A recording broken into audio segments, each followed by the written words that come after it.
আসসালামু আলাইকুম। আমি শারমিন ইসলাম আপনাদের সামনে নিয়ে এসেছি নতুন একটি ব্লগ। আজকে আমি বড় বাইং মাছ ভুনা করে দেখাবো। এর জন্য লাগছে আমার মাছ, সাথে লাগছে আদা রসুন বাটা। রসুন বাটা বেশি, আদা বাটা কম। সাথে আছে সাদা তেল, ধনেপাতা আর হচ্ছে পেঁয়াজ কুচি। যেহেতু আমি ভুনা করবো, পেঁয়াজ কুচিটা একটু বাড়িয়ে নিয়েছি 1 কাপ মতন। আর আমি সাথে নিয়েছি হলুদ, মরিচ, ধনিয়া এবং লবণ। আমি একসাথে মিশিয়ে মিক্সচার করে একটা বাটিতে নিয়ে নিয়েছি। তো চলে আসলাম আমরা রান্নাতে। আমি চুলায় হাঁড়ি দিয়ে দিয়েছি এবং হাঁড়িতে এখন আমি দিয়ে দিব সাদা তেল। আমি সয়াবিন তেলটা এখন ব্যবহার করছি। একটু যেহেতু মাছটা ভুনা করব, একটু তেলটা আমি বাড়িয়ে ব্যবহার করব।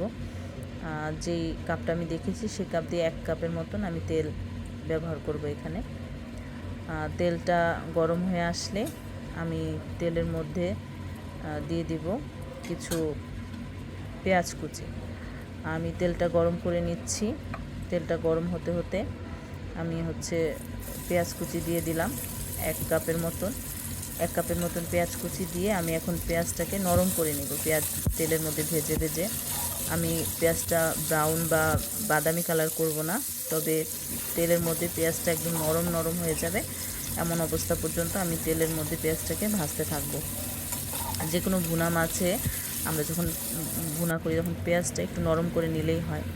এরপর আমি দিয়ে দেব আদা রসুন বাটা। অল্প একটু আদা, যেহেতু বড় বাইং এর জন্য আদা অল্প, রসুন বাটাটা একটু বেশি। 1/2 চামচের মতো আদা বাটা আর 1 চামচের মতো রসুন বাটা আমি দিয়ে দিয়েছি। এখন আমি মশলাটা ভালো করে পেঁয়াজের সাথে মিশিয়ে ভেজে নেব। আদা রসুন বাটাটার গন্ধ চলে যাওয়ার জন্য আমি একটু সময় ধরে পেঁয়াজ আর তেলের মধ্যে ভেজে নিব আদা রসুন বাটাটা। ভালো করে মশলাটা ভাজা ভাজা হলে একটা ভালো স্মেল বের হয় তরকারি থেকে। আর মশলাটা খুব ভালো করে ভাজা ভাজা হয়ে যাওয়া পর্যন্ত আমি এটাকে নাড়তে থাকবো। মশলাটা ভালো করে ভাজা হয়ে গেছে আমার। এর জন্য আমি যে মশলাগুলো রেখেছিলাম, ধনিয়া, হলুদ আর লবণ এবং মরিচের গুঁড়া, ধনিয়ার গুঁড়া, হলুদের গুঁড়া, লবণের গুঁড়া একটা বাটিতে মিক্সচার করে রেখেছিলাম, সেগুলো আমি পানি দিয়ে গুলিয়ে দিয়ে দিলাম। আর সামান্য একটু পানি দিয়ে এখন আমি এটা মিশিয়ে নিব পেঁয়াজের সাথে। পেঁয়াজ আর যে মশলাটা আমি মিক্সচার করেছি তেলের উপর, সেটার সাথে ভালো করে নিয়ে আমি এখন মশলাটা ভালো করে কষিয়ে নিব। এই মশলাটা যত ভালো কষানো হবে তরকারিটা খেতে তত বেশি টেস্টি হবে। যে কোনো তরকারিতে আমরা যখন মশলাটা কষাই তখন আমাদেরকে খুব ভালো করে মশলাটা কষাইতে হবে। আমার মশলাটা মোটামুটি ভালো করে কষানো হয়ে গেছে। এই যে তেলটা উপরে ভেসে এসেছে, আমরা মশলাটা ততক্ষণ পর্যন্তই কষাবো যতক্ষণ পর্যন্ত তেলটা উপরে না চলে আসবে। তো উপরে তেলটা ভেসে আসার পরে আমি এখন দিয়ে দিব আমার কেটে রাখা মাছ। আমি ধুয়ে পরিষ্কার করে, যেখানে আমি মাছের কিন্তু স্কিন সহকারে নিয়েছি, কিছু স্কিন আমি পরিষ্কার করে মাছের সাথে দিয়ে দিব। মাছ এবং স্কিন একসাথে দিলে আমি পার্সোনালি পছন্দ করি খেতে, এর জন্য আমি এটা একসাথে নিয়ে নিয়েছি। কারো যদি স্কিন পছন্দ না হয় সে দিবেন না, তবে আমি দেখেছি মাছটার স্কিনটা একসাথে দিলে খেতে ভালো লাগে, স্কিনের মধ্যে একটা টেস্ট থাকে। এখন আমি মাছটা ভালো করে মিক্সচার করে নিব পেঁয়াজের সাথে। মাছটা খুব ভালো করে আমি মশলার সাথে মিশিয়ে নিব। ভালো করে নেড়ে চেড়ে মশলার সাথে মিশিয়ে তারপরে আমি মাছটার মধ্যে সামান্য একটু পানি দিব। সামান্য বলতে 1/2 কাপের মতো পানি দিলেই হবে, যাতে মশলাটা মাছের ভিতরে ভালো করে ঢুকে। যেহেতু বড় বাইং মাছটা বেশ নরম এবং এটার জন্য এত বেশি মশলা লাগেও না। আমি পানি দিয়ে ঢেকে দিব ঢাকনা দিয়ে।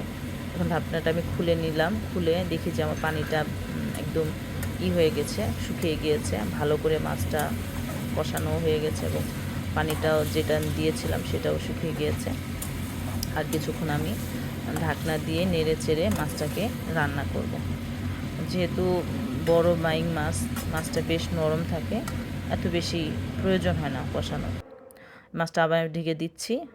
কিছুক্ষণ আবার ঢেকে আমি অল্প কিছুক্ষণের জন্য রান্না করব। এই যে ঢাকনা খুলে নিলাম, ঢাকনা খুলে দেখলাম যে আমার মোটামুটি রান্না হয়ে গিয়েছে। মাছটা ভালো করে একদম কুক হয়ে গিয়েছে এবং মশলাটার যে তেলটা ছিল সেটা উপরে ভেসে ভেসে আসছে। পেঁয়াজটার সাথে পেঁয়াজটা মশলাটা একদম মাখো মাখো হবে, খুব বেশি গ্রেভি থাকবে না, একটু শুকনা শুকনা হবে, তাহলে খেতে ভালো লাগে। এরকম মাখা মাখা অবস্থায় আমি এখন মাছটাকে নামিয়ে নেওয়ার প্রায় কাছাকাছি সময় এসেছে, নামিয়ে নিতে চাই। আমি এখন আবার একটু পানি দিচ্ছিলাম। আমার কাছে মনে হয়েছিল যে মাছটা ভালো করে কষানো হয়েছে, এই মুহূর্তে পানি দেওয়া যায়। যেন আমি পানিটা আবার একটু দিয়ে আর একটু ভালো করে কষিয়ে নিচ্ছি। কষিয়ে আমি ভালো করে কুক করে নেব মাছটাকে ভালো করে কুক করার জন্য আমি আবার একটু পানি দিয়ে মশলা দিয়ে ঢেকে দিব, ঢাকনা দিয়ে। আর অল্প কিছুক্ষণের জন্য আমি রান্না করব। এই যে ঢাকনা দিয়ে আমি ঢেকে দিলাম। এখন আমি মাছটাকে রান্না শেষ হয়ে গিয়েছে, লাস্টে নামানোর আগে আমি একটু ধনেপাতা দিয়ে নিয়েছিলাম। মাছটাকে আমি নামিয়ে ফেলেছি। এই যে আমার রান্না হয়ে গেল, বড় বাইং ভুনা করে ফেলেছি। খুব সহজে, খুব অল্প মশলায় খুব সুস্বাদু একটি খাবার। আপনারা সবাই বাসায় রান্না করে খাবেন, আশা করি সবার ভালো লাগবে। আজকে এই পর্যন্তই। আসসালামু আলাইকুম।